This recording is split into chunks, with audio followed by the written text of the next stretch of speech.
9.2 exercise का हमने last 2 question complete कर लिया था। ठीक है, थर्ड क्वेश्चन आपके पास दे रखा है, ए की पावर x प्लस 1 रूट की वैल्यू में दे रखा है। इसका मतलब डेफिनेटली हमें, जब हमने सेकंड क्वेश्चन का सेकंड पार्ट पढ़ा, e की power x by root e की पावर x प्लस 1 उसी फॉर्म का है। ठीक है, इसको हमें चेंज करके लाना है।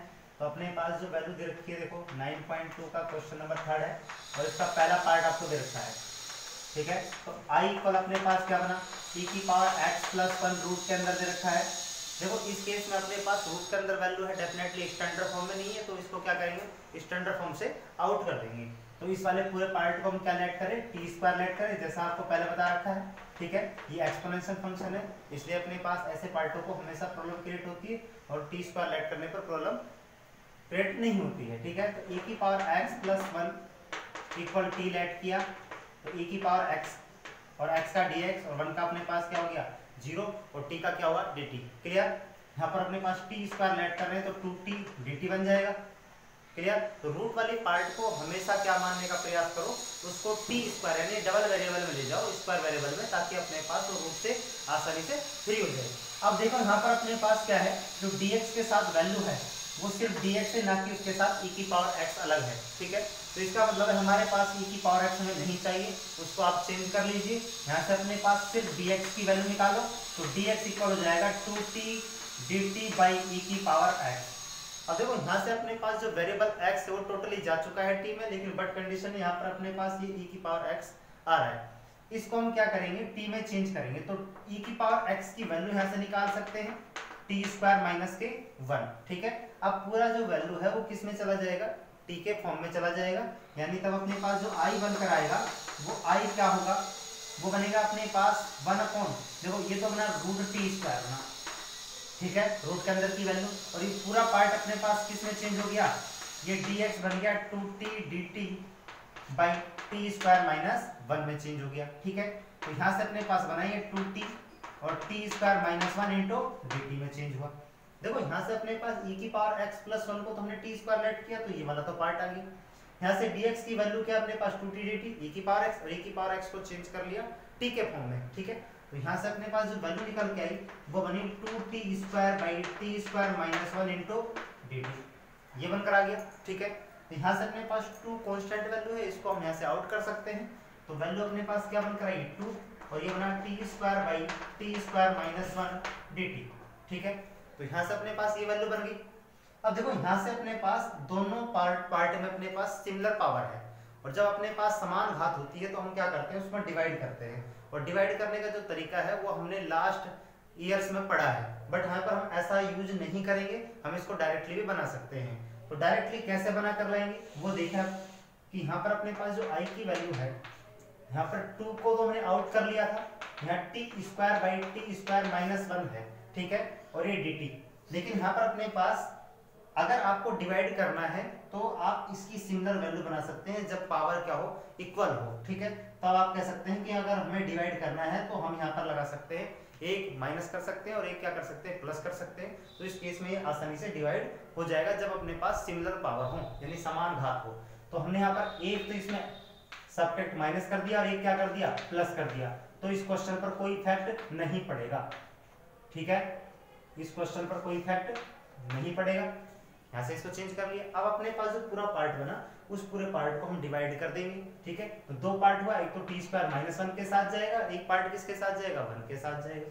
तो यहाँ से अपने पास ये बना 2 और ये बना अपने पास, इसके नीचे ले गए तो 1 और इसके नीचे ले गए तो अपने पास टी स्क्वायर माइनस 1 और dt बना। ठीक है, अब इसको अलग अलग कर सकते हैं, तो अलग अलग किया तो अपने पास 2 और ये dt बना, प्लस के 2 अलग किया, 1 upon T square minus 1 dt किया। क्लियर, यहाँ से अपने पास ये वाला तो आपको t दे देगा, लेकिन ये वाला अपने पास क्या बन रहा है, 1 upon x square minus a square बन रहा है, जो किसका फॉर्मूला होता है, लॉग का फॉर्मूला होता है। ठीक है, तो यहाँ पर हम लॉग का फॉर्मूला अप्लाई कर देंगे, तो t की वैल्यू प्लस के 2 इंटू 1 अपॉन 2 a होता है, a का मतलब 1 है, लॉग का फॉर्मूला, और log t minus 1 by T plus 1 और प्लस के c, क्योंकि लॉग का जो फॉर्मूला होता है वो यहाँ पर होता है 1 upon x square minus a square d x equal 1 upon 2a log x minus a by x plus a plus c. ये आपके पास फॉर्मूला होता है लॉग का, ठीक है। अब आपको सिर्फ क्या करना है, टी की वैल्यू पुट करनी है। तो ये 2 से तो 2 कैंसिल हो जाएगा, यहाँ से अपने पास आई इक्वल क्या हुआ 2, और इस टी की वैल्यू क्या बनेगी, यहाँ से रूट में बनेगा e की पावर x प्लस 1, तो यहाँ से बन गया अपने पास e की पावर x प्लस 1 बना, प्लस के ये बना log, और ये अपने पास रूट में बनेगा e की power x plus 1 minus 1 by e की पावर x प्लस 1 रूट के अंदर, और प्लस के 1, और प्लस का क्या बना c। यही अपने पास क्या है, इसकी इंटीग्रेशन की वैल्यू है। क्लियर। देखो इसका नेक्स्ट क्वेश्चन आपके पास है e की power root x cos e की power root x by root x dx दे रखा है, ठीक है। तो नेक्स्ट इसका क्वेश्चन बन रहा है अपने पास। उस क्वेश्चन में आपको क्या करना है, डबल प्रतिस्थापन हो रहा है, ठीक है। दो टाइम आप वैल्यू को रिप्लेस कर सकते हो। तो इस तरीके से हम देखें तो रिप्लेस अगर हम एक तरीके से करें तो वैल्यू अपने पास और आसान हो जाएगी, ठीक है। अगर हम दोनों तरीके से इसको रिप्लेस करके लाए तो वैल्यू बढ़ जाएगी, उसमें अपने पास डबल प्रतिस्थापन हो जाएगा। तो देखते हैं पहले तो क्वेश्चन को, अपने पास क्वेश्चन है क्या जिसके बारे में हम बात कर रहे हैं, ठीक है। तो अपने पास जो क्वेश्चन है वो है e की power root x cos e की power root x by root x और इनटू dx। देखो ये क्वेश्चन है अपने पास, जिसमें अपने पास जो e है e की पावर x होना चाहिए, जबकि अपने पास इसमें स्टैंडर्ड फॉर्म को हो रहा है। दूसरा पार्ट अपने पास cos पार्ट बन रहा है ट्रिग्नोमेट्री फंक्शन, वो टोटली पार्ट e की पावर रूट x को रिप्लेस करने पर अपने स्टैंडर्ड फॉर्म में आएगा। यानी हम कह सकते हैं कि e वाला जो पार्ट है एक्सपोनेंशियल, ये भी अपने स्टैंडर्ड फॉर्म को खो रहा है और cos भी अपने स्टैंडर्ड फॉर्म को खो रहा है, ठीक है। तो अगर अपने पास हम रूट x को लेट करते हैं t, ठीक, तो उस केस में अपने पास ये तो चेंज हो जाएगा, बट यहाँ पर अपने पास ये पूरा पार्ट डबल बार क्या हो रहा है, रिप्लेस हो रहा है। तो यहाँ पर तो e की पावर t बन जाएगा, तो फिर वापस cos का करना पड़ेगा, यानी cos के लिए e की पावर रूट x का करना पड़ेगा। तो यहाँ से हम देख सकते हैं कि e की पावर रूट x का पूरे पार्ट को उठाया जाए तो यहाँ पर e की पावर रूट x आपको वापस मिल जाएगा, ठीक है। और रूट x का और रूट x आपको ऑलरेडी मिल रहा है। इसका मतलब एक ही प्रतिस्थापन में इस क्वेश्चन को सोल्व कर सकते हैं, जो डबल प्रतिस्थापन से कम समय लगेगा, ठीक है। तो यहाँ से हम देख सकते हैं कि cos अपने स्टैंडर्ड फॉर्म में नहीं है, इस कारण से इसको हम क्या कर रहे हैं, उस वाले पार्ट को ले रहे हैं जो पार्ट आपको इजीली वैल्यू देकर जाए। तो आप रूट x को भी ले सकते हो और e की पावर रूट x, क्योंकि e की पावर रूट x का डेरिवेटिव e की पावर रूट x इस क्वेश्चन में मौजूद है, इसलिए हम इस काम को कर रहे हैं, ठीक है। तो यहाँ से हमने दिया कि अपने पास इस वाले पार्ट को e की पावर रूट x को हमने लेट किया t। अब देखो यहाँ से अपने पास जो स्टैंडर्ड पार्ट है e की पावर रूट x, तो e की power root x standard form में नहीं है, e की पावर x होना चाहिए, इसलिए रूट x को थोड़ी देर के लिए t लेट कर लो या x लेट कर लो, ठीक है। तो इसका हम अगेन डेरिवेटिव करेंगे, तो e की पावर x का क्या हुआ, e की पावर x का मतलब e की पावर रूट x हुआ, ठीक है। और रूट x का क्या होगा अपने पास 1/2 रूट x, और x का हुआ dx इक्वल t का हुआ dt, ठीक है। डेरिवेटिव हमने बहुत अच्छे से पढ़ा है इस पार्ट के लिए। जो पार्ट आपको रिप्लेस करना होता है, जो पार्ट स्टैंडर्ड फॉर्म में नहीं है, उसका डेरिवेटिव अगेन मल्टीप्लाई के फॉर्म में होता है, ठीक है। तो यहाँ से अपने पास जिस चीज की आपको जरूरत है, आवश्यकता है, उसको ले लो, और बाकी पार्ट को आप यहाँ पर क्या कर सकते हैं, रिप्लेस कर दो। तो हमें सिर्फ क्या चाहिए, e की power root x by root x, और 2 नहीं चाहिए तो 2 को dt के साथ रिप्लेस कर दिया, ठीक है। तो यहाँ से पूरी जो वैल्यू है, देखो e की पावर रूट x पूरा गया, dx गया और रूट x गया, तो इसके टोटल वैल्यू पर क्या आएगा 2 dt, और ये cos e की पावर t से चेंज हो जाएगा, ठीक है। तो यहाँ से अपने पास जो i बना वो क्या बनकर आएगा, वो बना cos t इंटू 2 dt। देखो चेक करके, e की पावर रूट x t से गया, तो यहाँ से तो हमने t लिख दिया इसको, ठीक है। ये पूरा पार्ट ये dx और रूट x अपने पास किसके साथ गया, 2 dt के साथ गया, ठीक है। तो यहाँ से अपने पास 2 को आउट कर लो, और cos t dt हुआ, और cos t का क्या होता है sin t, तो यहाँ से अपने पास बना 2 sin t और प्लस के c, और t की वैल्यू पुट कर सकते हैं, तो t की वैल्यू पुट कर दो, क्योंकि अपने पास t को हम लेट करके लाए हैं, इसलिए अपने पास जो वैल्यू बनी sin e की power root x plus c, यही आपका इंटीग्रेशन वैल्यू है। क्लियर। देखो फोर्थ क्वेश्चन का फर्स्ट पार्ट आपके पास दे रखा है dx by x into 1 plus log x, ऐसे उसका सेकंड पार्ट दे रखा है 1 प्लस लॉग x का होल क्यूब बाई x, यानी टोटल पार्ट में अपने पास 1 प्लस लॉग x को इधर से उधर किया गया है, ठीक है। तो इस केस में हम देखते हैं कि क्वेश्चन बनकर क्या आता है अपने पास। यहाँ पर हमने देखा कि फोर्थ क्वेश्चन का जो फर्स्ट पार्ट है वो आपके पास दे रखा है dx by x into 1 plus log x, ठीक है, ये वाला पार्ट आपको दे रखा है। यहाँ पर अपने पास 1 प्लस log x की पावर को कितना भी बढ़ा सकते हैं हम, 1 2 3 4 करके, वो आपके क्वेश्चंस के टाइप्स बढ़ जाएंगे। ठीक है, लेकिन यहाँ पर हमें देखना है कि दो फंक्शन जब मल्टीप्लाई के फॉर्म में है तो इसमें अपने पास किस पार्ट का डेरिवेटिव कौन है, यहाँ पर ये हमें सिर्फ मालूम करना है कि कौन इसका f डैश x है, यानी कौन fx है और कौन f डैश x है। तो इस केस में हम देखें कि अपने पास x का अगर डेरिवेटिव करें तो x का डेरिवेटिव सिर्फ dx होगा। ठीक है, यानी कोई चेंज नहीं है। यहाँ पर अगर हम देखें तो log x का जो डेरिवेटिव है वो 1/x होता है, जो dx के साथ चला जाएगा। तो यहाँ पर हम ऐसा कर सकते हैं कि log x को लेट कर लें और अपने पास डेरिवेटिव करने पर 1/x dx चला जाएगा। लेकिन अगर अपने पास log x के साथ कोई कांस्टेंट वैल्यू हो, यानी किसी फंक्शन को रिप्लेस करते वक्त अगर उसके साथ कोई कांस्टेंट वैल्यू हो तो उस पूरी वैल्यू को भी हम रिप्लेस कर देते हैं, ताकि अपने पास क्या हो, उस कांस्टेंट वैल्यू का डेरिवेटिव 0 हो जाए, यानी क्वेश्चन क्या हो जाएगा और आसान बन जाएगा। तो यहाँ से हम क्या कर सकते हैं, 1 प्लस log x को रिप्लेस कर सकते हैं। तो पूरे पार्ट को हमने रिप्लेस किया। देखो 1 plus log x equal t बना, इसको पूरे पार्ट को लेट कर लिया और 1 का क्या हुआ 0, log x का क्या हुआ 1/x और x का हुआ dx और t का हुआ dt। क्लियर? तो यहाँ से अपने पास 1 का 0, log x का 1/x, x का dx और t का dt बना। देखो ये 1/x dx को गया dt के साथ, ठीक है, ये पूरी वैल्यू किसके साथ रिप्लेस हो गई, t के साथ। तो अपने पास जो i बनकर आएगा वो i क्या बना 1/t इंटू dt बनकर आया। ठीक है, क्योंकि ये 1/x dx गया dt के साथ और 1/1 प्लस log x गया t के साथ। तो और 1 जो t है उसका जो इंटीग्रेशन है वो क्या होता है, log t होता है, यानी log x होता है। तो ये अपने पास क्या बनेगा log mod t plus c, क्योंकि log हमेशा टोटल पॉजिटिव वैल्यू एक्सेप्ट करता है, इसलिए अपने पास उसको मोड में लिखा जाता है। अब t की वैल्यू यहाँ पर हम पुट कर सकते हैं, ये बना अपने पास log और 1 प्लस के log x और प्लस के c, यही आपका इंटीग्रेशन वैल्यू है। ठीक है, तो नेक्स्ट क्वेश्चन जो आपके पास है ये आपको अच्छे समझ आया। अब दूसरा इसी का टाइप है अपने पास, देखो इसको यहाँ पर देखते हैं। सिमिलर वैल्यू बन रही है अपने पास, अगर 1 प्लस log x इधर आए या उधर आए उससे कोई इफेक्ट नहीं पड़ता है। ठीक है, लेकिन हमें ये ढूंढ के लाना है कि f डैश x कहाँ पर dx के साथ जा रहा है। ठीक है, तो देखो नेक्स्ट वाला जो पार्ट है आपके पास, इसका सेकंड पार्ट, अगर हम बात करें कि i जो वैल्यू है वो ये बनकर आएगी 1 प्लस log x का whole cube by x dx अपने पास। ठीक है, तो हमें तो ये देखना है कि f डैश x कौन सा है, कोई किस फंक्शन का डेरिवेटिव यानी अवकलन उस फंक्शन का रिजल्ट है या नहीं।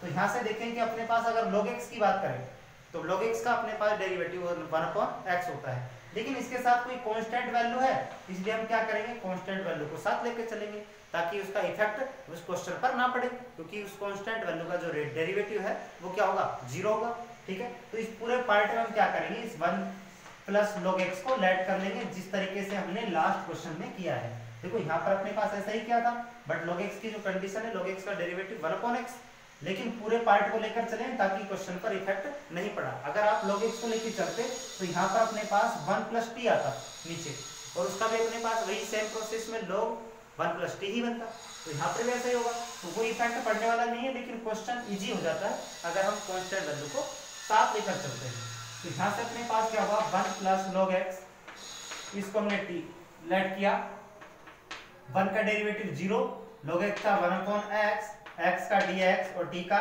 dt बना। ठीक है, तो 1 प्लस log x अपने पास ये पूरा पार्ट रिप्लेस हुआ t के साथ, तो यहाँ बन जाएगा t क्यूब, और ये 1/x dx गया किसके साथ dt के साथ, इसलिए अपने पास जो i बनेगा वो क्या बनकर आया भाई, ये बना अपने पास t क्यूब और dt बना। ठीक है, t क्यूब dt बना, इसका मतलब ये x की पावर n को फॉलो कर रहा है। तो x की पावर n का जो फॉर्मूला है वो है 3n, x की पावर n प्लस 1 और वही same n plus 1 plus c। ठीक है, ये बना अपने पास t की power 4y plus 4 plus c, ये बनकर आया अपने पास। जो x की पावर n का फॉर्मूला लागू किया है हमने यहाँ पर कि x की power n dx equal x की power n plus 1 plus c और n इज नॉट इक्वल -1। ठीक है, ये फॉर्मूला अप्लाई किया हमने यहाँ पर। अब t की वैल्यू आप पुट कर सकते हो, t की वैल्यू क्या दे रखी है 1 प्लस log x, तो यहाँ से हम लिख सकते हैं 1/4 का लग किया 1 प्लस log x और इसकी पावर 4 प्लस c, और ये आपका क्या हुआ i हुआ। यही आपका इंटीग्रेशन का रिजल्ट है। क्लियर? देखो दोनों क्वेश्चन आपको अच्छे समझ में आ गए। यहाँ पर अपने पास 1 प्लस यानी कांस्टेंट वैल्यू को भी साथ लेकर चलना चाहिए जब डेरिवेटिव करते वक्त, ठीक है, ताकि अपने पास क्वेश्चन की वैल्यू जो है इजी हो जाए। अब नेक्स्ट क्वेश्चन देखें हम, तो क्वेश्चन नंबर इसका 5 का फर्स्ट है, वो आपको दे रखा है e की power m tan inverse x by 1 plus x square. ऐसे बहुत सारे क्वेश्चन आपको मिल सकते हैं, ठीक है, जो किस में हो सकते हैं, साइन इनवर्स x में हो सकते हैं, कोस इनवर्स x में, कोट इनवर्स x में मिल सकते हैं। तो यहाँ पर अपने पास बना e की power m tan inverse x by 1 plus x square into dx। देखो यहाँ पर अपने पास उस पार्ट को आप ढूंढो जो इसके स्टैंडर्ड फॉर्म को हो रहा हो, ठीक है। तो यहाँ से हमने देखा कि अपने पास e की पावर x होना चाहिए, जबकि अपने पास क्या हो रहा है, e की power m tan inverse x, यानी m tan इनवर्स x अपने स्टैंडर्ड फॉर्म में, यानी e की पावर स्टैंडर्ड फॉर्म को खो रहा है। तो यानी e की पावर के स्टैंडर्ड फॉर्म को खोएगा तो इसमें पास क्या बनेगा, इस पूरे पार्ट को हम लेट कर सकते हैं, हटा सकते हैं यहाँ पर, तो e अपने स्टैंडर्ड फॉर्म में आ जाएगा, यानी e की पावर x के स्थान पर e की पावर t, या t लिखे, x लिखे, u लिखे, p लिखे, कुछ भी पार्ट लिख सकते हैं यहाँ पर। तो यहाँ पर हम क्या लेट करेंगे भाई, हम उस पार्ट को हटाएंगे जिसके कारण अपने पास e अपने स्टैंडर्ड फॉर्म को हो रहा है। तो यहाँ पर अपने पास m tan इनवर्स x को हमने t लेट किया। देखो m कांस्टेंट वैल्यू है इनटू यहाँ पर अपने पास tan इनवर्स x का जो डेरिवेटिव है वो अपने पास क्या होगा, 1/1 प्लस एक्स स्क्वायर, यानी अवकलन हुआ, और x का हुआ dx और t का हुआ dt। क्लियर। अब हमें जो वैल्यू चाहिए वो 1/1 plus x square into dx चाहिए, यानी m नहीं चाहिए, तो m को रिप्लेस कर दो यहाँ से। तो अपने पास क्या आएगा, 1 plus 1/x square dx equal 1/m और dt बना, ठीक है। और इस वाले पार्ट में अपने पास अब हम इंटीग्रेशन i को लिख सकते हैं, वो भी किसके फॉर्म में, t के फॉर्म में लिख सकते हैं, ठीक है। तो यहाँ से देखो अपने पास क्या बना, ये e की पावर t बना पूरा पार्ट, ये वाला पूरा पार्ट, और dx by 1 plus x square गया 1/m dt के साथ, तो ये बना 1/m dt बना। और 1/m को हम क्या ले सकते हैं, कांस्टेंट वैल्यू है इसलिए बाहर ले लिया, और ये बना अपने पास e की पावर t dt बना, ठीक है। अब सिर्फ हमें क्या करना है, e की पावर t का इंटीग्रेशन करना है, और e की पावर x यानी e की पावर t का जो इंटीग्रेशन और डेरिवेटिव है दोनों क्या होते हैं, सिमिलर होते हैं। तो यहाँ पर अपने पास क्या बनेगा, 1/m और e पावर t का e की पावर t और प्लस c हो जाएगा, ठीक है। अब सिर्फ t की वैल्यू को पुट कर दो, तो यहाँ पर i इक्वल हुआ 1/m e की power m tan inverse x और प्लस के c, ठीक है।